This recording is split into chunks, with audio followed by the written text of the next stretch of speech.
रंगों का खूबसूरत त्योहार होली हर साल फाल्गुन महीने की पूर्णिमा के दिन मनाया जाता है।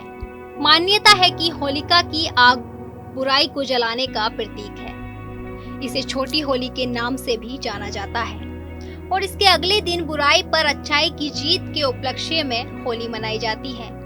वैसे तो होलिका दहन की बहुत सी कहानियां सुनाई जाती हैं, लेकिन ये अनसुनी कहानी आपने नहीं सुनी होगी।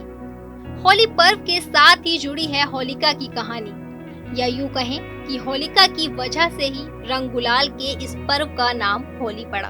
होलिका को यूं तो बुराई का प्रतीक मानते हैं, लेकिन होलिका जलाकर बुराई के अंत का उत्सव भी मनाते हैं। सच यह भी है कि होलिका को जलाने से पहले उसकी पूजा की जाती है। होलिका अगर वास्तव में बुराई की प्रतीक होती तो उसकी पूजा नहीं की जाती। हिमाचल की लोक कथाओं में होलिका की वो कहानी मिलती है जिसे जानकर आप हैरान रह जाएंगे और कहेंगे होलिका बुराई की प्रतीक नहीं बल्कि प्रेम की देवी थी, जिसने प्यार की खातिर अपने जीवन का बलिदान दिया। आइए जानते हैं होलिका की वो अनजानी अनसुनी कहानी।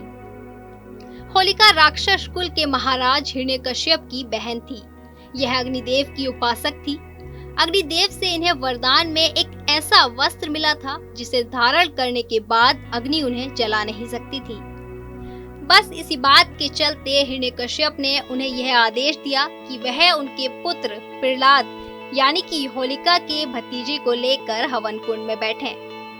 भाई के इस आदेश का पालन करने के लिए वो प्रहलाद को लेकर अग्निकुंड में बैठ गई। इसके बाद ईश्वर की कृपा से इतनी तेज हवा चली कि वह वस्त्र होलिका के शरीर से उड़कर प्रहलाद के शरीर पर गिर गया। इससे प्रहलाद तो बच गए, लेकिन होलिका जलकर भस्म हो गई। होलिका के अग्नि में बैठने के पीछे जो कथा है उसे कम लोग ही जानते हैं। कथा के अनुसार होलिका इलोजी नाम के राजकुमार से प्रेम करती थी। इन दोनों ने विवाह की योजना भी बना ली थी। पूर्णिमा के दिन इलोजी बारात लेकर होलिका से विवाह करने आने वाला था, लेकिन किस्मत को कुछ और ही मंजूर था। हिरण्यकश्यप ने होलिका को आदेश दिया कि वह प्रहलाद को अपनी गोद में लेकर चिता पर बैठ जाए। अग्निदेव के वरदान के कारण तुम्हें कुछ नहीं होगा, लेकिन प्रहलाद जल जाएगा।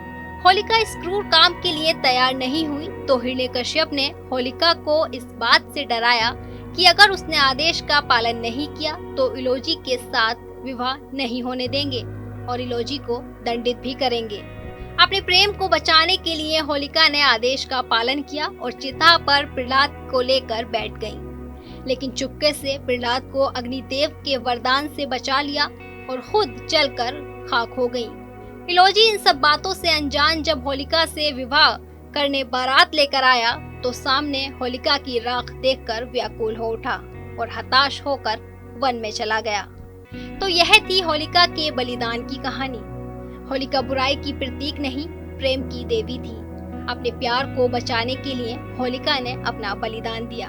इस कथा के साथ आप सभी दर्शकों को TV9 की तरफ से होली की ढेरों शुभकामनाएं। इस तरह की ताजा तरीन खबरों के लिए देखते रहें हमारा चैनल TV9 भारतवर्ष डिजिटल।